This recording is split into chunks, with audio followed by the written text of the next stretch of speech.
First of all, welcome to the 2D art workshop. Hello! Okay, for this 2D art workshop, we're mainly going to be going over 2D character design and the drawing process for illustrations. It's going to be a quick, fun little workshop, nothing too serious, but we're just going to go over the basics of what I think is necessary for 2D character design. So, things to think about when creating a character, you got to think about what's the main idea of the game? What kind of vibe are you going for? How are you going to design the good guy, the bad guy? If there is a bad guy, I know some things don't include bad guys, like most Disney movies someday. And how well does the character fit in the story? And these things can also be applied to settings too. Okay. And the other main things to keep in mind is the shape language, such as squares, triangles, circles. They all convey something. For example, sharp angles, edges, such as triangles and squares, they can imply enemies, like Bowser here. And rounder shapes and softer features can convey good guys here. Also, color too also helps tell a story, and body language too, like how Bowser here, he's like trying to claw at you or something. And then Mario here is like all happy and go-getting. You can be like, oh yeah, he's a good guy. Or you can completely like go the opposite direction with these, like switch to bad guy and good guy type spiel, like Berserk. Like you think, oh, Guts, he looks like a bad guy, but no, he's actually a good guy. Whereas Griffith, he looks like a good guy, but he's actually a bad guy. I think that's interesting how some media does that, and I think it's really cool. Like, it's like, what do you call it? Like a plot twist type of deal? I like that type of thing. Okay, now let's go over a video featuring Riot Studios and their thing with character design. Heroes, villains, zombies, robots, dinosaurs, mushrooms?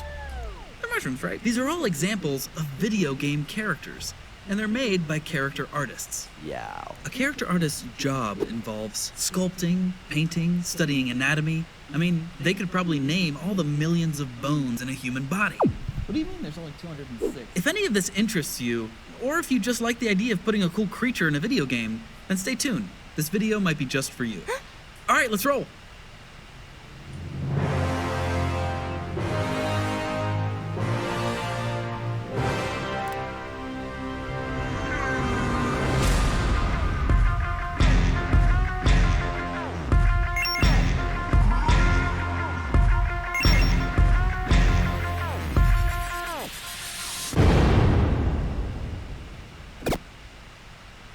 "3D character artists. They model, texture, and oftentimes design the characters that appear in a video game. But the role has more to it than just building a character in 3D. One of the hardest parts of being a character artist is capturing the fantasy of a character, even if the character is really tiny on screen, or only seen from above, or always whizzing around in a blur, or even if the only part of the character that you can see is their arms. So, how does a character artist even get started? We get a concept, either from the concept artist or we make one. I see the concept as the final target I'm aiming for. When we bring the concept into 3D, we want to capture the iconic qualities of the concept and, if possible, even enhance them. Oh, okay. So if I took this concept of Garen, I could start to break it down to its most iconic elements. That would probably be his sword, his pauldrons, and his scarf. If we look at Garen's model in League of Legends, you can see that he's been already simplified down to these three basic elements because he's so small on screen. The only danger is losing the character's essence as you simplify them down to their core elements, or choosing the wrong core elements to simplify them down to. Like if we reduced Garen down to his boots, hands, and hair. And that's why character artists work very closely with concept artists to make sure they preserve the character's iconic traits. Okay, so how does the 3D modeling process actually start? Our process generally starts with creating a quick proxy model, which just has big blocks of shapes and color. We use the proxy to check for key proportions and silhouette as soon as possible. We then make adjustments based on how the model looks in game, continuing to push readability and adding detail and contrast to highlight the focal points.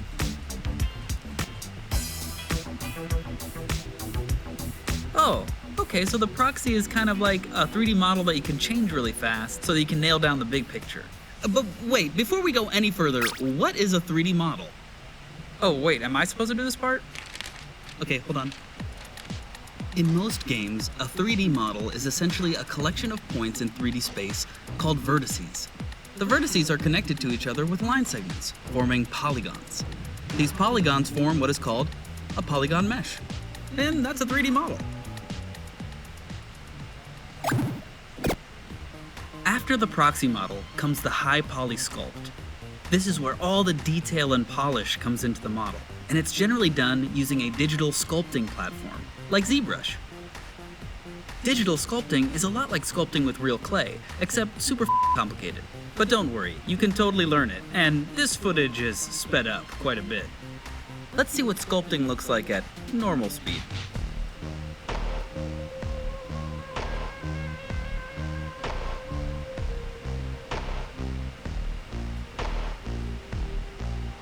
Okay, I think we get it. Let's move on. Once your high poly sculpt is created in ZBrush, you have to optimize it into what's called a low poly mesh. The reason for this is that the game's engine calculates all the polygons on your model in real time, and on a high poly sculpt, that can be millions of polys, which can really kill the game's performance and slow everything down. The low poly mesh is basically a simplified version of your sculpt, but with way fewer polys.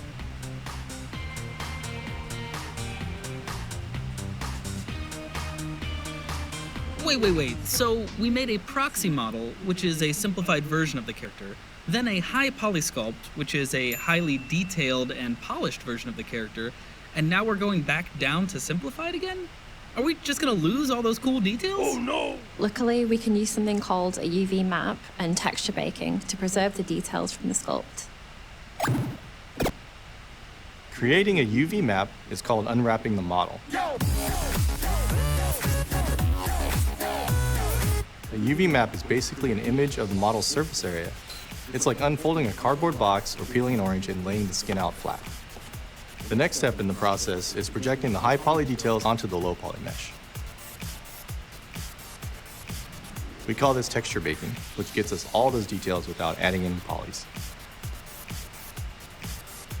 Whoa, and you can add color to your model by painting your UV map. This nightmare-inducing process is called texture painting. Okay, that's enough. An alternative to using purely hand-painted textures is using shaders to generate different colors, materials, and effects on your model. This is a much more technical approach, but can also be incredibly powerful. So let's watch a quick overview of how a shader works. Shaders are basically chunks of code, and they dictate how the surface of a model should look. Shaders generally have a lot of options and inputs. In this example, it has one for color, one for transparency, and one for how metallic it looks. So that means if we change the shader's color, it'll affect the color of the models. If we change the transparency slider, the models will become more see-through. Anyway, let's move on to the metallic slider, which will make the models look more reflective, giving them the appearance of metal. You can also connect images to the shader options. This is called applying a texture map. For instance, we can plug a checkerboard into the color input. But if we take that same checkerboard texture and plug it into the transparency channel, the checkerboard no longer controls the color, but rather the level of transparency. Alright, let's look at some other shader options and see how they can work together. Let's say we want to make these models look like they're made out of cracked rock. So the first thing we can do is apply a cracked rock texture map to the color channel. Next, we can apply a normal map. This funny looking texture dictates how light will interact with the various details and bumps on the rock. Finally, we can apply a height map. This texture dictates how much various parts of the rock should stick out. Let's crank that up. Okay, it's too much. So you can see how just these three maps can work together to give the appearance of a rock. And remember, this is just a tiny preview of the kinds of things that shaders can do. So be sure to get out and research more about shaders if it's something you're interested in. Alright, so we've gone through a bunch of different things. First there was the proxy model, then the high poly sculpt, then the optimized low poly mesh, then the unwrapped UVs, the texture bake, the texture painting, we learned about shaders. There is a lot of technical stuff in character art. I'm still scared of just learning something like ZBrush. While it may take a little while to learn a program like ZBrush at first, it's not really the main obstacle to becoming a good sculptor. The most important thing is to learn anatomy. In order to create a believable sculpt, you need to understand how the bones and muscles work, or the sculpt will end up looking pretty weird, and it may also be difficult to animate. But what if I want to make like crazy creatures and stuff? How will real life anatomy knowledge help me with that? Once you really understand anatomy, you can bend the rules a bit to invent new creatures that are strange but still believable. You can take the anatomy of humans, birds, insects, and Frankenstein those together to make creatures that don't exist but still look really cool. Take Nunu as an example. We took the face of a lion, a bear's pelvis, we gave him 6 arms like an insect, and we combined it all together to make a pretty weird creature but still feels like a believable living beast. Whoa! I should really study anatomy. That was way better than my version of Nunu. Ugh. So in the concept art video, we talked a lot about how changes can occur during development. Are there any kind of last minute changes that can happen to a character artist? Sometimes we find that parts of our design that look great when the model is in neutral pose just don't work once the character is moving. Things like colors, scars, or armor designs can limit the animation possibilities, like if the character can't raise the arms without stabbing their own face. We work with the tech artists and animators when this happens, to adjust the model so the animator can achieve the desired expression for the character. Woo, we covered a lot in this one. But again, don't let the volume of stuff intimidate you. Everybody learns all this one little step at a time. All right, now it's time for some advice. So one thing that I find difficult for some of the artists I work with is staying inspired. I still read comic books, I still get excited for comic book characters, all the Marvel movies, anime I still watch, cartoons with my kids all the time. So all that stuff still excites me, and I think it's just holding on to the things that excited me when I was young and still letting them inspire me today. I would say what's really important and a fun thing to do is get involved with online art communities such as Polycount and ArtStation. If you use those sites, you can easily find people who inspire you and find people who you look up to, and you can try and emulate what they're doing in your own pieces. Don't be fixating on the technical aspect. Try to cultivate more of an artistic vision and develop some new ideas, or like just ideas that come from your mind and come from your heart, the stuff that you're really interested in. And then you can just find reference, study nature, study the world around you. It will help you to understand how things work, and it will be making your creations much more compelling than they are now, probably. I don't know. It helps me as well. I would say the most valuable thing that I've learned is to cut your goals up into smaller bite-sized chunks. Don't try to become the best character artist in one go. Figure out what it is that you want to achieve and approach it one tiny step at a time so you can see your progress. And on top of that, one last thing, if it's not hard, you're not learning. So don't be afraid of struggling a little bit. Nice. So that video like elaborated like converting 2D to 3D. And I think that's pretty cool. And how that can be applied to most games, because most of them are like 3D nowadays. Okay, let me go to the slides. Okay, now I'm gonna show my drawing process that I do on Procreate. I think it can also be applied on paper, but you would have to use like different materials, like charcoal. So first of all, first step I do when creating illustrations, I do thumbnails. The second step is to block in the basic shapes. such as squares, circles, triangles.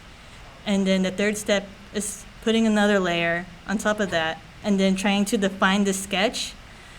And then after that, I have the sketch done. I would block in the colors in a different layer, and then render on a separate layer. So this is the piece I did recently, where I did those steps. So I'm gonna show it in a video that I did. It's like a little speed paint. I'm gonna show it first, and then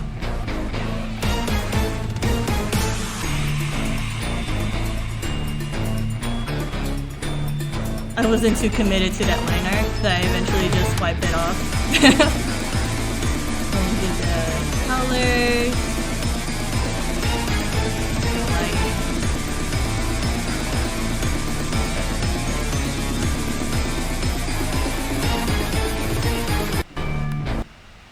And so yeah, first I did, oh wait, hold on. Maybe I shouldn't have made it 30 seconds. So I did I did the thumbnails, started blocking in the basic shapes, like with the thick brush. Like I'm just eyeballing it from afar, I'm like blocking it in there. And then I start defining the sketch by using a thinner brush.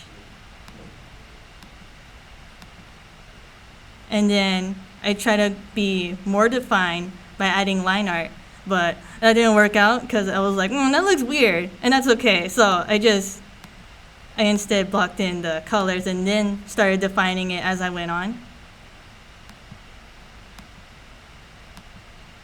And then I started adding the lighting after I put in the basic colors and the shade, so I can like get the general feel of what I want.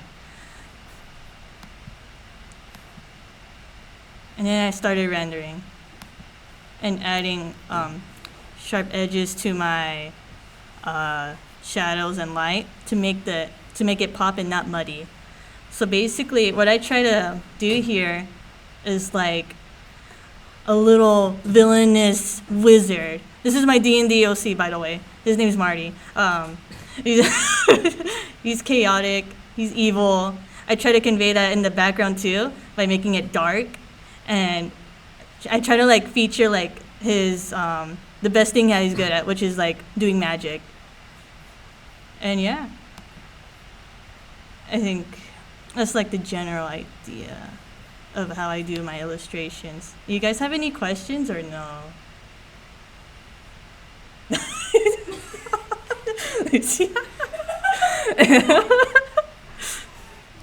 No. I use the airbrush tool on Procreate. Oh, okay.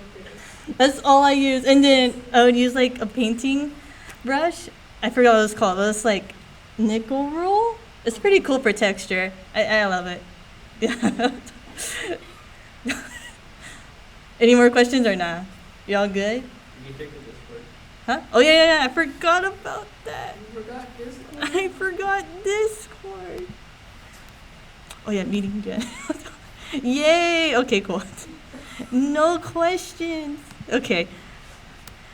Now, let's do our activity. I need you guys to draw an original character based on your imagination or a prompt. Be sure to use shape language, color, and body language, okay? You guys will have, let's say 15 to 20 minutes. I'll extend it a bit. And then at the end, if you guys are comfortable enough with your piece, you're welcome to come up here and then show it to us or post it in the Discord. And then we'll guess like, this character's a good guy. Oh, this is a bad guy. Or like, try to guess their like background and lore, you know? I think it'll be fun. And then in the end, we're gonna, no, actually, I'm gonna decide which one's the best, or which I think is the best. And then I'm gonna give a prize. Let me show the prize real quick. Yes, there will be a prize. Ta-da! Little bunny. Look. If you want this bunny, be sure to participate.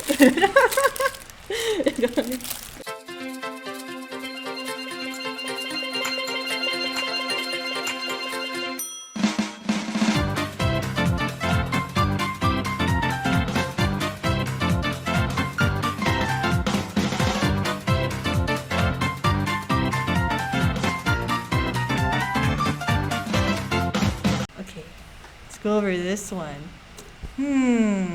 What do you guys think about her? She's evil? Literally evil. She look. Nobody with purple can be trusted. Oh yeah, purple too. Are those ears? Shoes. Pony shoes. That's evil. Her ears are evil. Her teeth, evil.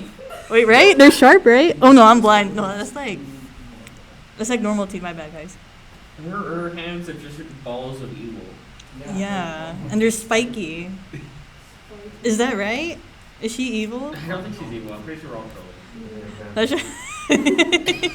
Oh, not showing stream. Well, go to Discord. yeah, go to Discord, guys. Okay, you can share your whole screen if you want. Okay. How do I That one. Yep. Click? And then change windows. Change windows. And then just. That one. Yeah. Okay. Thank you. There. Okay, cool. I am assuming it's supposed to be. Like, Yeah, all but those circles and the she's really bubbly. I love the round hair and her little headpieces. It's so cute. Yeah, but I think she's a good guy and she does cheerleading for a high school. And she's like in space at the same time. That's the kind of vibe I'm getting from there. But yeah, that's pretty good. Moon puffs look like the moon. Yeah, she does look like a moon. Okay. Let's see this one by Riley. And he even has the thumbnails. Yeah, I love the thumbnails. Very sharp, very shapy.